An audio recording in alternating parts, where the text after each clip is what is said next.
ইসরায়েলের প্রধানমন্ত্রী বেনিয়ামিন নেতানিয়াহুর বাসভবনে দুটি ফ্ল্যাশ বোমা আঘাত হেনেছে। স্থানীয় সময় শনিবার ইসরায়েলে উত্তরাঞ্চলের সিজারিয়া শহরে নেতানিয়াহুর বাড়িতে এ হামলার ঘটনা ঘটে। বার্তা সংস্থা এএফপির প্রতিবেদনে এ তথ্য জানানো হয়েছে। নিরাপত্তা বাহিনী জানায়, নেতানিয়াহুর বাড়ির সামনের বাগানে দুটি আগুনের গোলা এসে পড়ে। ঘটনাটিকে তারা গুরুতর বলে বর্ণনা করে। তবে এ সময় প্রধানমন্ত্রী ও তার পরিবারের কেউ বাড়িটিতে ছিলেন না।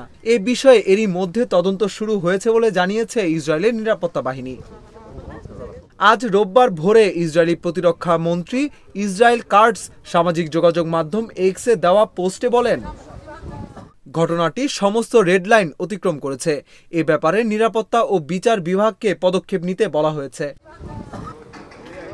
ইসরায়েলের প্রেসিডেন্ট আইজ্যাক হারজোগ এ হামলার তীব্র নিন্দা জানিয়েছেন। তিনি এক্স অ্যাকাউন্টে লিখেছেন, আমি নিরাপত্তা সংস্থা সিন বেটের প্রধানের সঙ্গে কথা বলেছি এবং দ্রুত তদন্ত করে দোষীদের খুঁজে বের করতে বলেছি। তবে কে বা কারা এই হামলা চালিয়েছে তা এখনো জানা যায়নি। এখন পর্যন্ত কোনো গোষ্ঠী এ হামলার দায় স্বীকার করেনি। এর আগে গত 19 অক্টোবর লেবাননের সশস্ত্র গোষ্ঠী হিজবুল্লাহ নেতানিয়াহুর বাসভবন লক্ষ্য করে ড্রোন হামলা চালিয়েছিল। ওই হামলার সময়ও নেতানিয়াহু ও তার পরিবারের কেউ বাড়িটিতে ছিলেন না। গত সেপ্টেম্বর থেকে লেবাননে হিজবুল্লাহর লক্ষ্যবস্তুগুলোতে হামলা বাড়িয়েছে ইসরায়েল। এমনকি স্থল অভিযানও শুরু করেছে লেবাননে।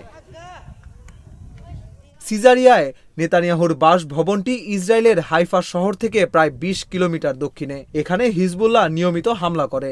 গতকাল শনিবার সকালেও হাইফার একটি উপাসনালয়ে রকেট হামলা চালিয়েছে হিজবুল্লাহ। এ হামলায় অন্তত 2 জন আহত হয়েছেন।